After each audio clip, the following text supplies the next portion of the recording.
Hi, everyone, and welcome to Live on Xbox for the month of August. We're late, but we finally made it. So, this is a little bit different. Yet again, I'm Sean, Austin. but this time we're in the same room. It's very exciting for us. So, we've been gone for about a month, and a lot has happened for Microsoft in that month. So, we're going to get started right away with the news that Ninja has left Twitch and signed with Microsoft and Mixer on a new deal. Big news for the gaming and streaming scene and industry. It's a huge shakeup. What were your thoughts when you heard about this? I don't think anyone could have seen it coming, but this is a big move for Mixer, considering that they've been really trying to push. Microsoft's really been trying to push it as a big streaming platform, trying to get as many of their live events on it, and also bringing over a star like Ninja is obviously going to bring the viewers because his Twitch channel was the biggest. And if we could get more people like Ninja over to Mixer, it might make it an actual competitor to the massive giant that is Twitch. Yeah, and you know what? That for me, that was totally unexpected. But thinking of what he plays and what he does with Fortnite, it does make sense, especially if he gets his who he's playing with on the same platform. Their whole what's it called, co-streaming. Yeah, the co-streaming will be very good for all of them because say you get someone who's smaller than Ninja but is good at playing the game, co-streaming with him, it'll give an opportunity for the viewers to see their channel too because it will promote that as well. And so Mixer is just going to bring a lot of growth to people's streaming careers, and I think that's one of the advantages it has over Twitch. One thing I think that maybe bringing someone like Ninja over, someone big, and when we get more viewers, it might be able to, if the viewers have Xbox Live, it might be an opportunity for Microsoft to start bundling in stuff like that, like what we have with Amazon and Twitch Prime, giving out some games. I think on a monthly basis they have that. So if they could figure out some type of bonus for those subscribed to Xbox Live, I think it would really be almost better than Twitch as an experience for the person watching. Yeah, and you know what? With that whole shakeup too, it was kind of interesting how the deal went because it wasn't like he's getting paid for subscribers. He got upfront money. And yeah, for him, that's probably the best thing because you never know going to a new platform if you're actually going to have that big of an audience. Yeah, so carrying over. So when you first hear it, it's kind of like, oh, he's leaving Twitch and all his subscribers. He's starting from the ground up again. But he had a nice. He probably had a really nice buffer there. Yeah, I think that they there is. I don't know if there was an exact number published, but there's definitely estimations and some rumors going around about the number. I don't personally know what those were, but I remember hearing that it was a significant amount of money. Yeah, and then also with the way that subscriptions work on Mixer compared to Twitch. On Twitch, you can subscribe to anyone. It's free, and it's ads and sponsors and a lot of that gets you your revenue, right? Where on Mixer, when you subscribe to someone, you actually have to pay. So you could follow someone, which I don't believe you get the alerts on when they go live. You don't get the first to all the content and stuff. It's kind of like YouTube. But when you subscribe, you get all that bonus stuff. So a subscription, I believe, is $7.99 a month for Ninja right now. But they are doing, for the next 2 months, you could get your subscription for free. But that only lasts, I think it only lasts 2 months as well.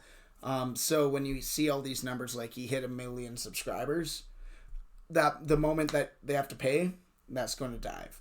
But yeah. I don't think the point of this deal on Microsoft's side was to get him a bunch of subscribers. It was more so to save Mixer.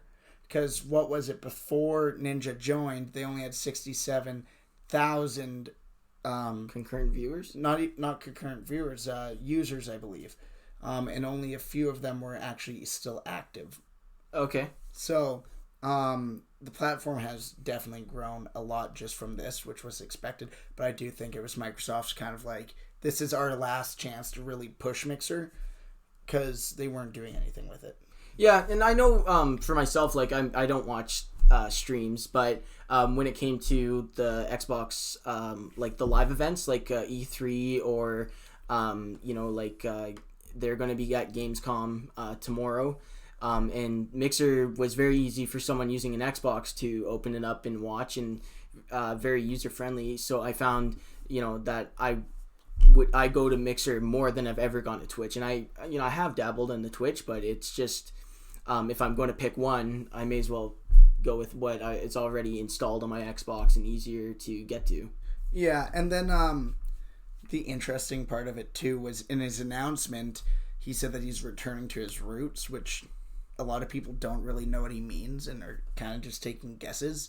But I'm wondering if it's less of the worrying about the money and the ads and promoting like that, and just he has the money, and now all he has to worry about is gaming. Well, what I'm curious about, if he says going back to his roots and he's on a Microsoft platform, could that mean that he's going back to Halo? Yeah, well, I don't think he's going to go back to Halo, but that's another thing. He did start off his professional gaming career with Halo. He was Halo Reach. But he was in the Halo World Championship. Yeah. Way back in the day. And that's how he started on the gaming scene. So that could have a thing to do with it as well, going back to Microsoft. Yeah, and I bet you it's going to be a good opportunity for Microsoft to, advertise their games, especially with big titles coming out like Gears of War coming out in less than a month. And, especially when Halo comes out, that's going to be a big one, especially, some people didn't really enjoy fully the multiplayer that was on Halo 5. And I think that having someone like Ninja might be an opportunity for them to really sell people on that the multiplayer side of things. Oh, definitely. That would make a lot of sense with the influence he has now. Like, we haven't seen this contract that he signed. So he might have something in there where he has to promote Microsoft games at some point. Like, remember when he was taking a break from Fortnite, he did a little bit of Sea of Thieves, and then Sea of Thieves skyrocketed in popularity for a week there, and it kept some of those gamers as well, because he's an influencer. More like, he's a gamer, but he is like a social media influencer, right? Yeah. So like, he wasn't in the World Cup of Fortnite, but he was still who people were talking about. Mm-hmm. So big moves, huge moves, and what's even more interesting is what happened after this, like with what Twitch has done, like with his channel. Yeah, they instantly unpartnered him. They started promoting other channels on his channel. Unpartnering makes sense because that's contract. But the fact that they were using his channel as an ad thing, and for promoting other Twitch channels when his channel's now been like deactivated or whatever it was. Yeah. So I've heard that he's very unhappy with the way they treated him after he left, and that is something that Twitch is known for. Like, the management at Twitch is unfortunately, from what I've heard, not very good. Yeah, and like, they don't do that to any other channel. No, I think they were very upset with that he was leaving their platform, but it's his choice. It's anyone's choice if they want to leave your platform. Like, someone could switch from YouTube to Vimeo any day they want, like, they're not, it shouldn't, you shouldn't get so upset as a company, because it's just bound to happen. But at the same time, Ninja does bring in a whole bunch of profits for them. But treat someone like that and treat them differently than any other one of your partners, that is wrong. Yeah, like, especially with the content they were promoting on it as well. Mm-hmm. So, and then also, since Ninja switched to Mixer there, he has also done a lot more in trying to be interactive with his fans too. Yeah, and that's also something about Mixer. They have a lot of different tools that they can use as a streamer. We've used it, but we didn't have any viewers at the time. But those tools were available to us, and you don't have to be a top tier streamer to have the same ability as the other ones. Yeah, like you can interact with your viewers on Twitch, but not to the degree you can on Mixer. But also him sharing, like, it's probably not his real number. It's probably phone. We didn't mention that. That's why I'm bringing it up. Okay. So, for those who are unaware, Ninja had put a tweet out with a phone number saying that, you could text him and he'll try to respond. He wants to interact more with fans. What Sean is saying here is that he doesn't believe it's a real number, or at least his personal number. I think it's a work phone. But, I think it's kind of if I was younger and really into watching him, that would be something that would be kind of cool. There's a couple of music artists I know who've done that. And it's, even if it's like an automated message or whatever, it's still very cool because you feel like you're able to, be closer to someone you look up to. And that's what streaming's all about, and the fan base and all that. You know what would have been cool is try giving him a call on the show. Yeah, we'll see. I'm not going to phone down in the States, though. So, all right, but moving on, you have a few articles to share as well. Yeah, so like I mentioned, Gamescom is coming up tomorrow, and Jeff Keighley, who I believe is hosting some of the panels there, announced that there will be a Gamescom. The Gamescom show will be 2 hours long and feature 25 games. So there's no confirmation on what all of the games are. We know for sure that Microsoft is going to be showing off some more Gears stuff. I've heard that there's going to be a Gears of War campaign trailer that will be a little bit more meatier than what we got at E3. Hopefully, because that trailer was very confusing for someone who doesn't know what's going on. Well, with Gears, it's also coming out in a month, isn't it? Yes, it's going to be early access for... not early access, but people who are subscribed to Game Pass get it a couple days earlier than if you're buying it from a retail store. And I'm actually really excited for that game. I haven't played the fourth one, but I played the original trilogy. And very good games for what they are. The second one, I think, is a standout in that series. And the Gears 5 it looks like it's leaning very story heavy in like a character piece. And I think that's such a smart move for a series that was built off of Oorah, like, let's go get them. And I'm really excited for it, to be honest. Like, I probably will cover it on the show. Yeah. You know what I really like about Game Pass, and that is sarcasm? With Game Pass Ultimate, they keep on advertising that you get Gears with it. Even when you're subscribing for the 1 month. The 1 month users are not getting Gears. Really, if you're just going on the 1 month free? I mean, like, if I were to subscribe last month, they were even advertising it. Get Gears with this purchase. But you're not getting Gears if you're not subscribed. So. And speaking of Gears of War, I believe that Gears of War 4 was a game of Games with Gold for this month.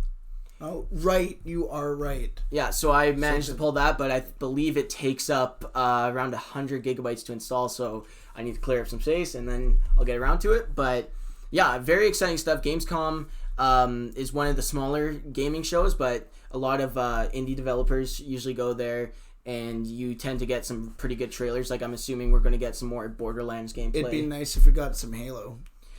Speaking of Halo, there has been... Hey, look at that transition. There's been an unfortunate event in terms of the Halo development. So recently it was announced that Halo Infinite lost its creative director, who has been there for a long time. What do you think about that there, Sean? You know, I don't really know what to think of it, because it's kind of like he resigned, but then he was reassigned. Sorry. So it kind of makes me wonder how much this is going to affect this game, because it's coming out in a year, and they've been working on it for the past 4 years. So how much of him has already been put in the game, and what kind of made them to decide to do this? I don't think it's going to affect this release. No, because at a year out, you should, at least, for a AAA game, the company who's funding you is going to want a very clear path for what it's going to be. Yeah, like, the story is going to be done already. Hopefully, because hopefully it's better than Halo 5, which did... Halo 5 wasn't that bad. It's not that bad, but the story suffered because of the changes that were being made at the studio. It was also the fact that you weren't Chief anymore. I won't get into it, but... we can get into it. Okay, well, Halo 5, I think you can have a story with Locke, where you play as Locke, but the thing is that there's a lot of like if you look at the promotional material, a lot of those story beats and ideas were dropped in the main game, and you could tell that there's some scenes cut, and like the game was reworked. And I'm pretty sure that, I don't know if there's proof about that, but I've played the game multiple times and it feels like there's just a disconnect there. Yeah. Like, I don't know. I like the game. I like the story. The first time I played through it, I did expect to play more as Chief. But, you know, playing it as many times as I have, it grows on you. And I think that the thing is with Halo going forwards, we might not play as Chief at all. Like, you know, in a mainline game, it might be possible that we don't play as Chief anymore. And there's been games where we don't even, you know, we don't play as Chief. Halo 3 ODST, you got Halo Reach, the Halo Wars series.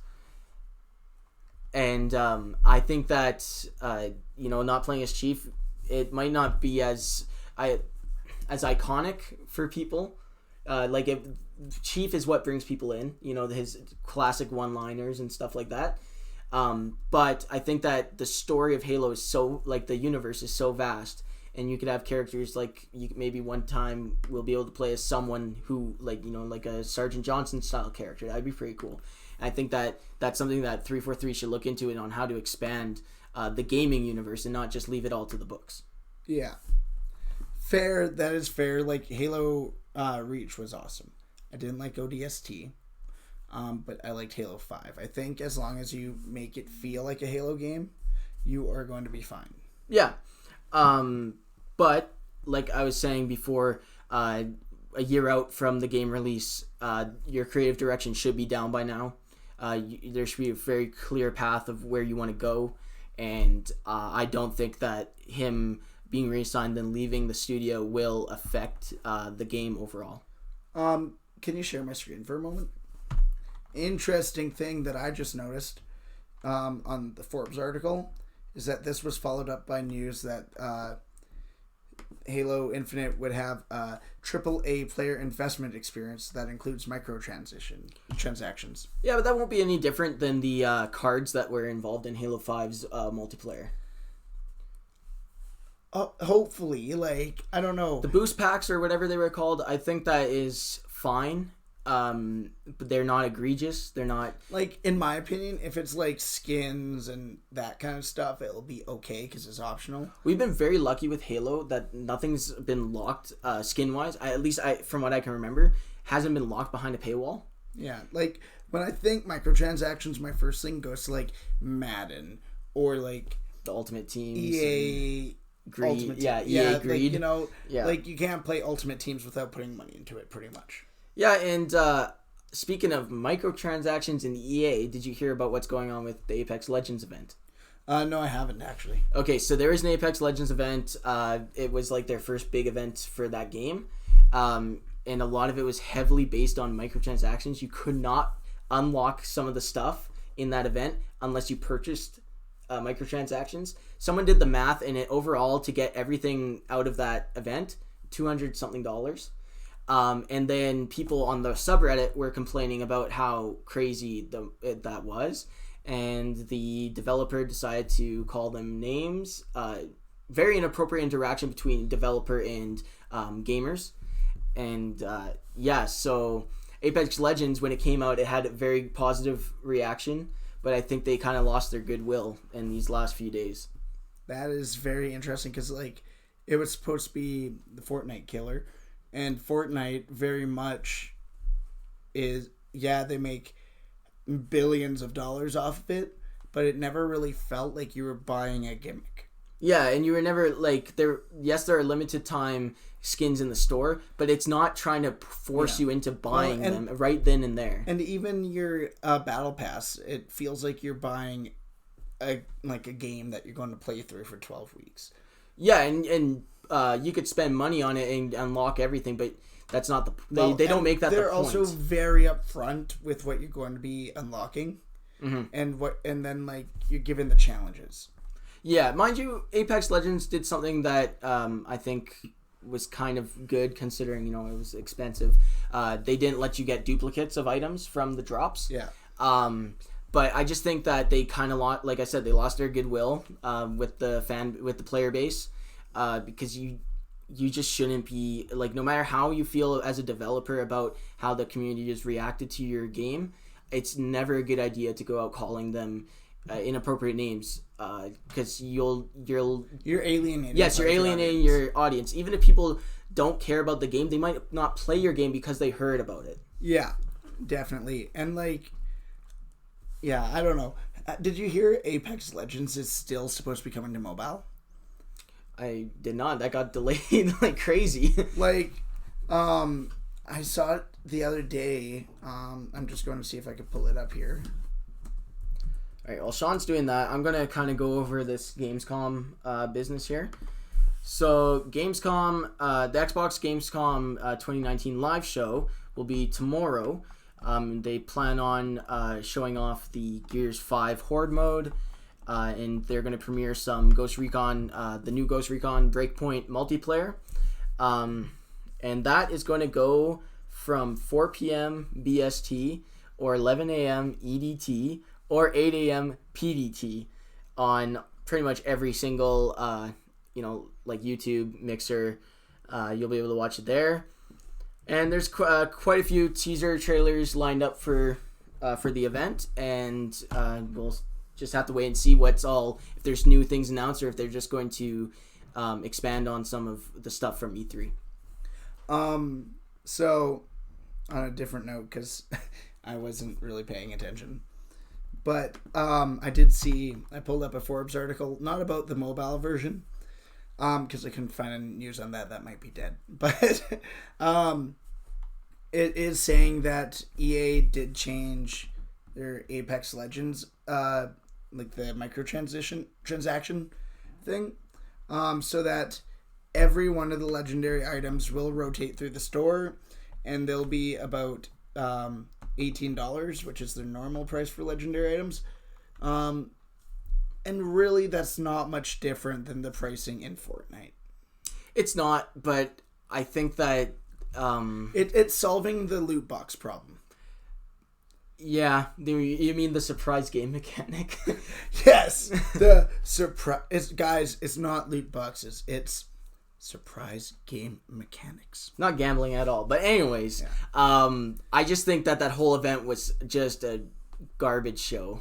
Speaking of gambling, we're kind of jumping all over the place now with these very good transitions. GTA 5.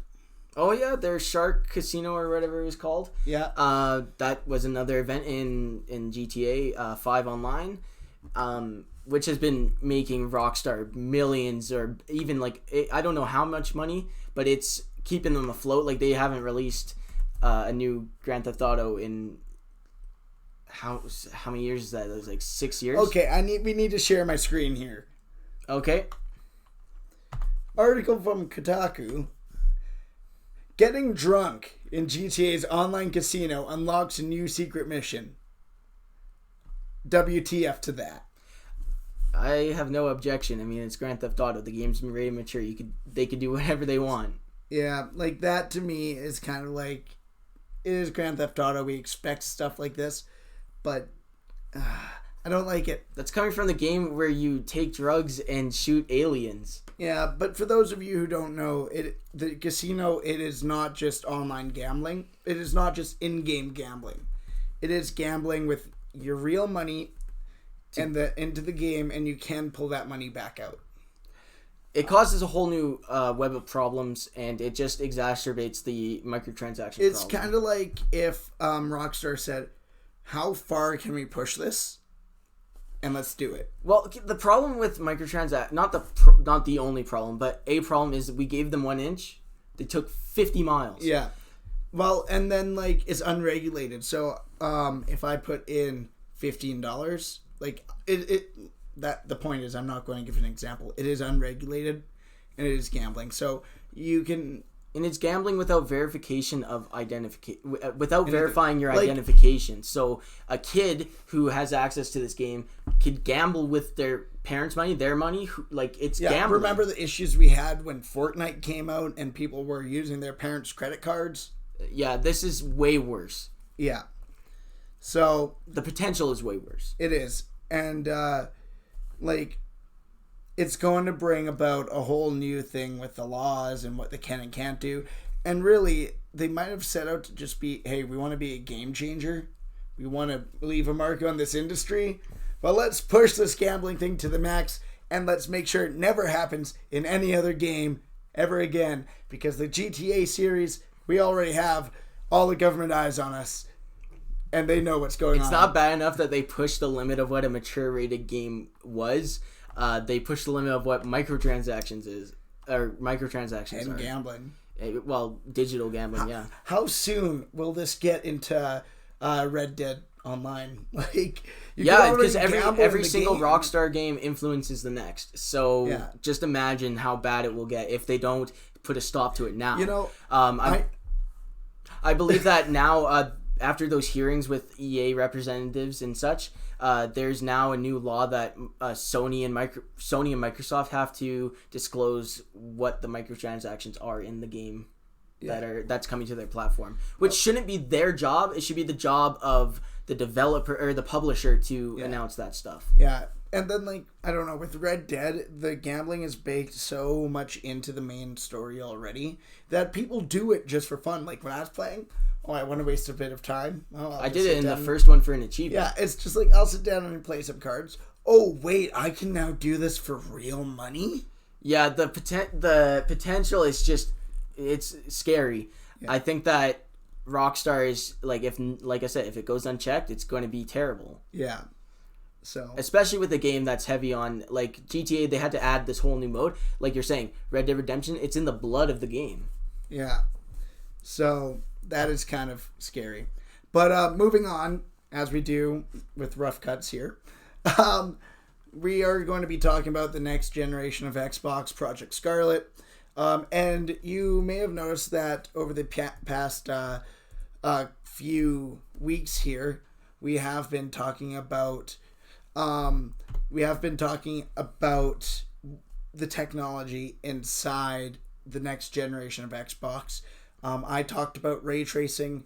You talked about backwards compatibility. We have mentioned that we might do one on resolution and frame rate. But Xbox did say that frame rate will matter most on Project Scarlet, which really does fall in line with what we have been saying. Upscaled 8K with 120 hertz. Yeah. Refresh. And there is also another statement, not from a Microsoft person, but David Cage, who is the main writer, and he's the studio head at Quantic Dream, who did games like Beyond Two Souls, Heavy Rain, and I forget what their first game was, like Fahrenheit something. Anyways, he said that resolution, in terms of making a game look better, will not matter as much as the ability to render a shadow. So I think that's maybe what the next generation consoles can bring: better frame rate, better rendering of shadows with ray tracing, and they'll make games look 10 times better. And we already are seeing that with PC gaming, is that the companies have to make the choice, right? Like, they can't do everything that they're being offered. They can choose ray tracing for shadows. They can choose high frame rate. They could choose 8K. And they could choose how that ray tracing works, whether it's just for shadows or reflections. And we are seeing it more often with shadows, and it's a compromise they have to make because hardware can't run everything. Yeah, and I think for storytelling games, I think that you're going to see them take advantage of ray tracing over frame rate. And I think we're going to get frame rate over ray tracing depending on the game. I think narrative games? Narrative games. If it's a game like Shadow of the Tomb Raider, they're going to focus on ray tracing rather than frame rate, because I don't need 120 hertz when I'm doing that, right? Like Halo, I don't need 120 hertz. Would it be nice? Yes. But if it's a shooter, Call of Duty, Battlefield 5, Fortnite, Apex, that I could see them wanting the 120 hertz. So there's that right there. We're also have been talking about we haven't been talking about it, but there was rumor for a while that they might be doing a streaming only console, and that just got pushed even further when they announced the discless Xbox One S, and when they announced xCloud. So that has kind of been debunked. They said that they're not focusing on that, which does make total sense as to why they're not going to be focusing on that. If every device, Android, I think iPhone can do it, Switch, computers, if they could all do xCloud already and stream your games, why do you need a console that can do the same? Mm-hmm. And I don't think for Microsoft, business-wise, it makes sense to manufacture a new console specifically for streaming. I don't think it will be as much of it won't sell as well as something that can actually just play the games like disc or download. I think that it's really smart that they don't go into that. Yeah. And then, for most of these, not most of them, but a lot of the Xbox players, our Xboxes are going to turn into xCloud servers. We don't need another one. We've already seen something like that come and fail with the PlayStation TV. Oh yeah, it was like a hybrid of a streaming box and a PlayStation Vita, but the player base was so small. Yeah, it was so small. It didn't catch on. PS Now wasn't quite up there yet. It still isn't. A lot of latency, and it just never really caught on. So I think Microsoft is looking at what people have done in the past and whether they want to try and do the same thing, and they have decided they're not going to. Honestly, I think ever since their poor Xbox One reveal, they've just been letting Sony take the hits and been skirting around look at it this way. If none of their xCloud stuff is running on their own devices, they can't blame their own devices. They can't say, oh, Xbox sucks because of this. No, I'm sorry, it's your phone. Yeah, but I don't think there's going to be many problems with xCloud, but we'll see when it rolls out, right? Yeah, beta testing's coming out pretty soon here, I believe, too. There was some screenshots I saw of games that are xCloud ready for the beta, and there was at least, from what I remember, there's at least 10 titles, but, no confirmation on that. Yeah, and, it's actually looking here, they're on this webpage of mine, they have already, it looks like people are getting screenshots of how setting it up on console works. And it does just look like it's going to be a simple, click of a button, turn it on, test your network. And actually, that's a really good addition they have there with the test the network.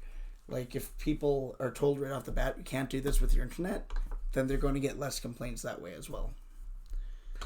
Yeah, and then there was also an image that came out of the xCloud controller. It was a prototype of a controller that could attach to your phone.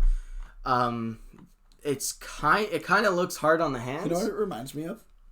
The Nintendo, the Wii U. Oh yeah, the Wii U console pad. Yeah. Yeah, that I think it's pretty neat, but at the same time, for myself, my hands could not. Yeah, there'll be a lot of alternatives too. We've already seen controllers that attach to phones that have that clip. Well, not just that, just ones that click on the side. Asus has one on their gaming phone. I'm not sure if you've seen that one.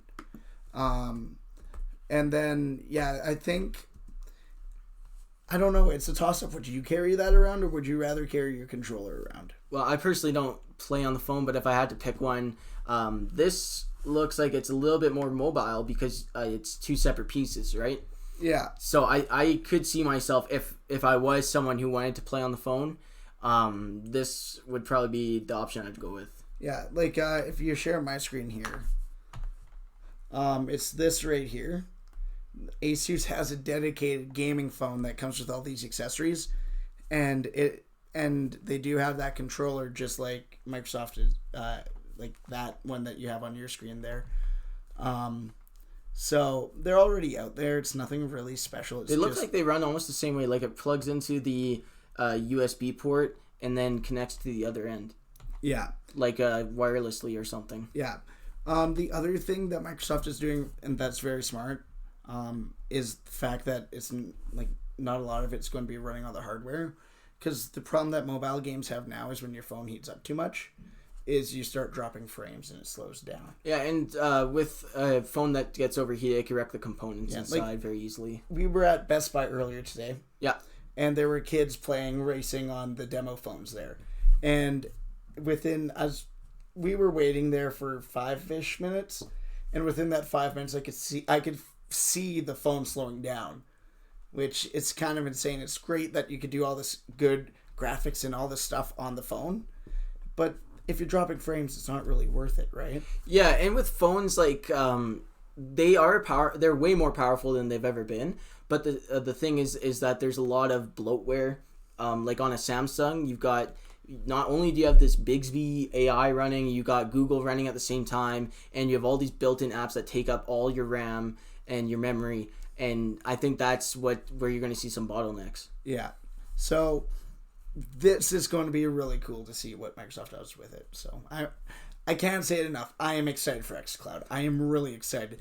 And you don't need a controller either to use it. No, there's they showed off the interface, the UI on the phone a couple, I think last year, and it looks pretty, normal for mobile gamers. Like if you played Call of Duty Zombies on your iPod, it looks like it's very similar to that kind of setup. You just referenced like a 10-year-old game. Yeah, it's still really good.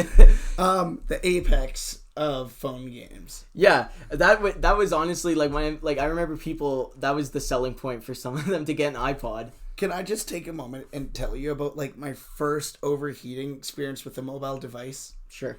We were on the way back from a skills competition in Edmonton, and there's I think 6 of us in the van, and we're all playing on our iPods Call of Duty Zombies, and we made it for. With 6 of us, it was decently hard, but not that bad. But we're making it to like wave 18, and one by one, the phones just start dying on us. And it's like, this person left the game. My iPod just turned off. And it came down to just one person left on wave 21. Past it, dead. Like, the phones just overheated. And that was my first experience knowing that phones could overheat. I knew they got hot. Never knew they could overheat like that. Yeah, I've had my fair share of horror stories with mobile devices heating up or batteries blowing up, and yeah, it's a long list. But I've also seen on the opposite end when I played on the PSP, bringing like your backpack in the winter, having it be so cold that the screen wouldn't refresh fast enough, and you just see like a remnants of like the last screen. Yeah. So, hey, but xCloud, don't have to worry about that. Yeah, and xCloud is very exciting for me because I will finally be able to use the power on my phone if I want to check up on some of our multiplayer games, like if we run Minecraft. So you're not running with power though; you're running on the cloud. It'll still take up resources, but like with Minecraft, I'd have to buy a $10 app on the App Store. This way, I would be able to just boot up onto xCloud, log in, and check on our stuff. One thing I really hope that Microsoft does a lot better on xCloud than they did with the Minecraft version, like mobile version, is the touchpad. Like the touch controls, they're absolutely abysmal on the Minecraft app. Like especially for a $10 app, like you'd think that they would work on it. Knowing like virtual gamepads is nothing new, and when you're using the D-pad on it, all of a sudden you're looking around, like.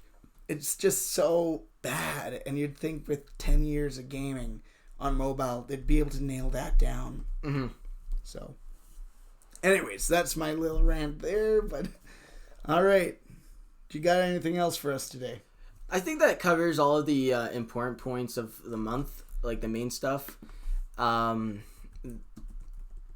Yeah, I think we could cover maybe the games with gold, and I think that should cover everything for month of August. But we've been pretty busy. We changed up the channel. We started putting out some more structured videos, like edited videos, and we've been seeing that the engagement on those are a lot higher, although the views aren't as strong, like as many views as we normally get, but the retention time's very good. I am hoping that just has to do with summer. It's usually a slow time on YouTube as well. Yeah, and those videos let us like flex some of our more some of our muscles, like editing and doing some research for them. I really like writing the scripts for them, and I think that going forwards, just let us know if you like them or not. But I think that's something that has improved our channel a lot. Yeah, and it's been fun. It's been good. So we're going to keep going with that for sure. I don't have the games on mine. I couldn't find them. YouTube also did change how we live stream. So this was our first time live streaming without Hangouts live, or what was it called? Hangouts on air. So that's why we started very late today. So we normally start late. We just started super late. All right, games with gold for August 2019. Gears of War 4 from August 1st to August 31st. Forza Motorsport 6, August 16th to September 15th. And what I've heard is that this game is getting delisted from the Xbox Marketplace. There's lots of sales on the DLC and whatnot, and I believe that's the reason. That is, it's getting delisted because it's EOD, end of life, or End of EOL. Yeah. End of life, because Forza Motorsport 7 and all that's been out, right? So it is an older game. It does make sense for what's the company name again? Playground Games? For, no, not Playground.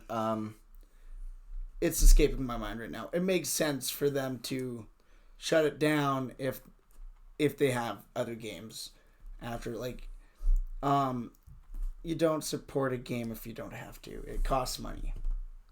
But for it to get, I don't know.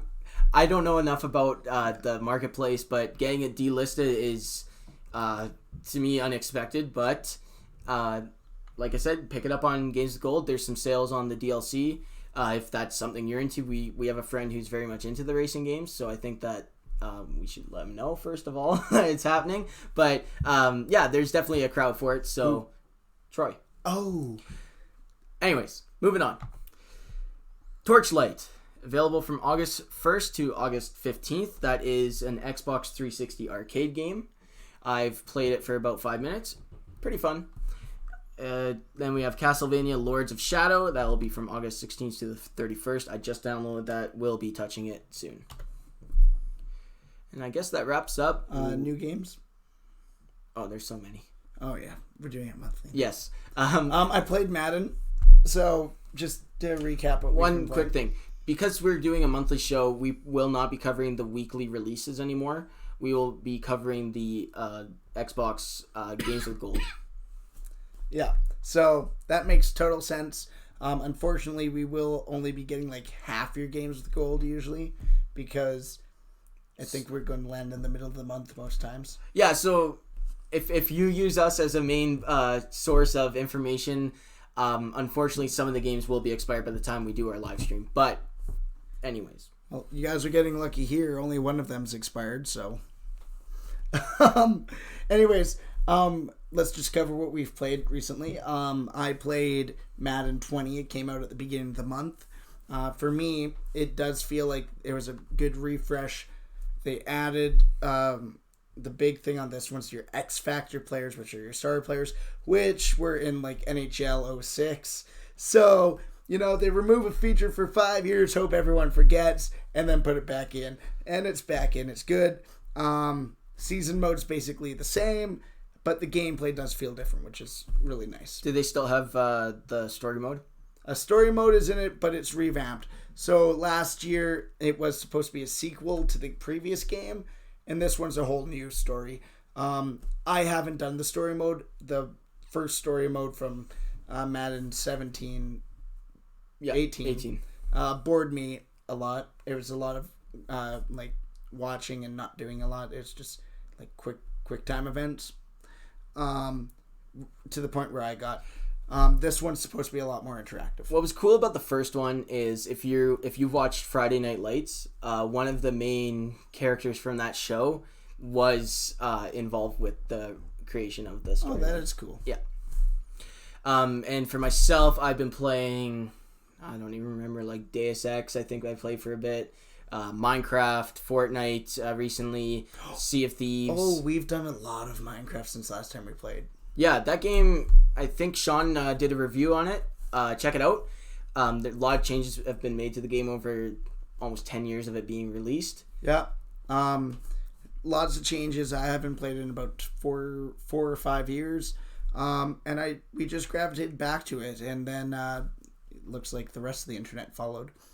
So it was a good play. We did do quite a bit on it. I think Rylan is the only one who's really still on the server, but I bought a dedicated computer to be a server, and now that thing has to get used for 9 months to pay it off. It'll pay off. Because Realms cost money to host servers, so we're like, oh, let's just buy our own.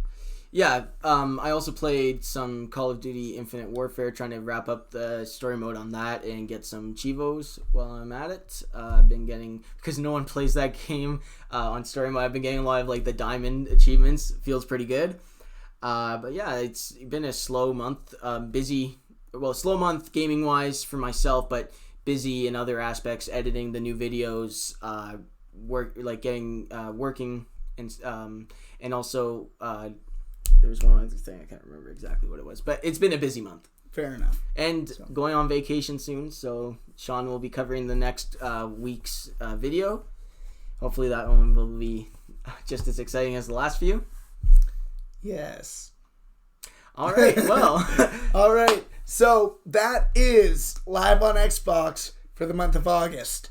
So make sure to tune in next month for the next episode in September. But in the meantime, keep an eye out for our weekly videos.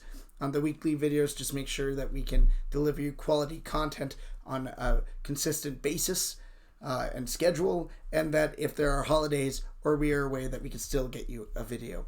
So that has been very good. Make sure to like this video if you liked it, dislike it if you didn't like it, subscribe if you would like, and comment down below anything that you think could be improved. And follow us on Twitter. And I don't know why I kept Twitch on our new bug.